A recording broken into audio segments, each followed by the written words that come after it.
How everybody doing this morning? I got a couple of things I want to talk about this morning. They're going on right now in the world. You all know we got the presidential race coming up soon. Donald Trump and Hillary Clinton. And also Donald Trump, let's talk about him. He a candidate don't care nothing about nobody, especially us as black people or people of color. He say anything just to get elected or to get a clap or something of that nature. When in his rally, people clapping and, lock Hillary up and all that. He get off on that, Donald Trump do. And then you also got a pastor that support him by the name of Burns. He say anything, he opened his rallies up for him, this Pastor Burns. And here we found out that he say he finished college and that he did several other things, and we found out that he didn't. And then you have this supporter named Paris also, he on CNN a whole lot. But let me tell y'all something about the two people. Now these people right here, and let's talk about Paris first. Paris, to me, his supporter Paris that's on CNN all the time. He's a guy that was raised up in the upper class. Probably family was mom, dad, probably doctor, school teacher, or in politics, something of that nature. And he probably went to the finest school, Yale, Harvard, someone like that. And he had a tendency to talk for us. He don't speak for us. You don't speak for us because you're not us. You don't know what we go through. You ain't never had a hard day in your life. These kind of people ain't never had a hard day in their life, but then you see them on the news, they want to talk about the black and black peoples and what you ain't did for them and what Donald Trump trying to do for them. How can you speak for us that you ain't never had a hard day in your life? Them kind of people, you can't even walk through the hood or the poor folk section. You can't even walk through it. But then you see them get on CNN and other news stations and want to talk about the black. You don't speak for us.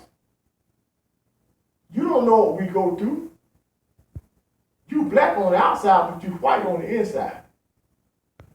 And then you all kids go to white schools. You don't go to black schools. Your kids don't go to black school. And then you want to speak for us. You do not speak for us. Pastor Burns and the supporter Paris, y'all do not speak for us because you all don't have a clue what we go through. You can't even walk down the street in our hoods, in our neighborhood. So I'm gonna make that perfectly clear. So peoples, we got to go out and vote. Because we don't go out to vote. Donald Trump telling some of the biggest lies in the world. And people believing it. White people, his followers. And most of these is poor white people without education and no jobs and things like that. These are the people that really support Donald Trump. It's the lower class base that support him. And it's enough of them to get him over the top if we don't go out and vote for him. So we need to know that. We got to pay attention to what's going on. And we got to talk about these people that supporting us, saying they support us on the network, CNN and the other, because they don't support us. So we got to speak out about that. If you want to talk to us, come to our hood, Donald Trump, if you want to talk to us. And then we can have a conversation. Now I want to switch gears right here. Now I want to talk about God. How many people believe in God? How many people really believe in God? You all. I don't think a whole lot of us do. Because do y'all see all the things that taking place right now in this world? All the killings and raping and robbing and stuff taking place. Do y'all know why these things are taking place right now? Because we don't have no faith or confidence and don't believe in God. Let me tell y'all something. With God, you got to put work in. You know, just like you go to work every day. How you go to work every day and you punch the clock. And you get paid at the end of the week for working. With God, you also have to do the same thing with God. You got to put work in with God. You can't expect everything nice to happen to you and all the right things to happen to you when you ain't putting no work in. That's the reason all these things taking place out here in these streets with our kids and family members and things like that, because we're not putting no work in with God. You got to put work in with Him. Prayer changes things. You got to put work in with Him. We don't want to put no work in with God. We just want things to happen on its own. People, it don't happen like that. That's just not the way God works. You have to put time in with God. You have to get out there and work. And I mean, like, go out there and help your brother, man. Help your neighbor. Help that kid that's struggling out in the street. You got to pick somebody up. That's what I call working for God. And a whole lot of you all that go to church every Sunday, y'all think that that's it. Y'all go to church every Sunday and might make a prayer meeting or something through that week. That's just like a part-time job. It's like you working 2 days a week and you looking for a full-time check. You don't get no full-time check because you only work 2 days. You have to put full-time work in for God. But we seem to take God for a joke or something or other. We want this world to straighten itself out. It's not going to straighten itself out, y'all. Please believe me. If we don't put some work in for God, this is not going to change. Just like y'all remember Martin Luther King back in the 60s when he was marching and all them people marched in Washington, D.C. and all that. That was work that they put in. They put work in. That's the reason things change. And that's the reason we where we at today. Because they put work in. But we sit around here and we do not put work in.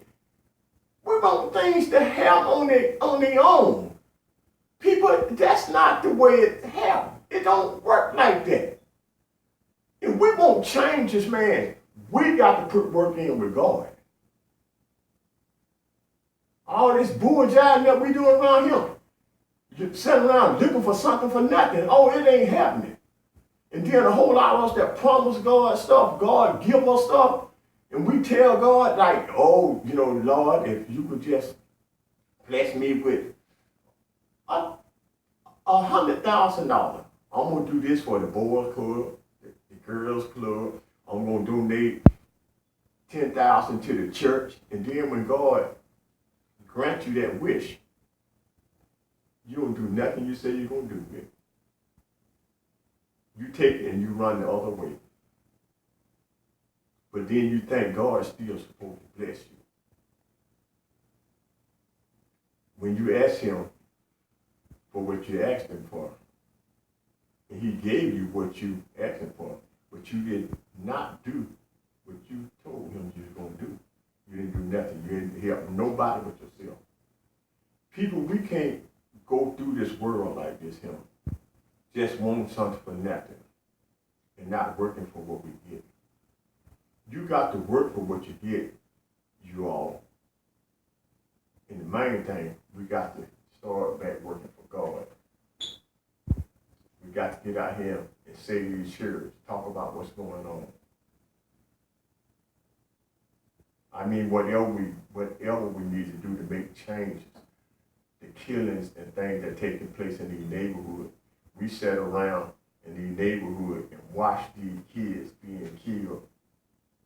Watch these guys ride around in cars with assault rifles, and we don't do anything about it. We turn the other way because we feel like it's not us, or it's not your family member, not your son or your daughter. We got to change this. We can't keep sitting around not doing anything and thinking things going to change themselves. It's not the way it works. We got to go back to putting work in for God. Prayer changes things. An old saying, they say, I seen a kid that didn't have no shoes. And then I seen a kid that didn't have feet. Now, people, I want you to think about it. It's simple. A whole lot of simple things we just don't understand. We don't get it right. You got to think about it. Now, this kid always cried because he didn't have shoes. Now, that kid, if he got shoes, he had feet to put him in. But that kid that didn't have no feet, if he gotten a pair of shoes, he didn't have feet to put him down in. So you got to be thinking, and you got to thank God for what you got. Because you always could be doing worse. I don't care in life and what's going on with you. You might be having a bad day, but it's always somebody that has a worse day. So you have to thank God for what you got. You know, y'all ever forget that I used to cry because I didn't have no shoes till I seen a man that didn't have feet. I want you to think about that. Now, the last few times I guess you see me, I talk about pastors. Pastors of these big churches, they should be out here in the streets, or they should be trying to come together and change some of this stuff that's going on. They can slow some of this stuff going, this killing and all this violence and stuff going on. They can change some of that if they really wanted to. But it's not about the people anymore, or the congregation. It's about that pastor. They got a private jet, a big old church. You can't even talk to them anymore. You have to talk to the understudy, because they don't have time for you. They're flying around the world. Africa, Japan, they flying everywhere. But let me tell you, pastors, you're flying all around the world. We need you right here in the United States. We need you in our neighborhoods. Come out in our neighborhoods.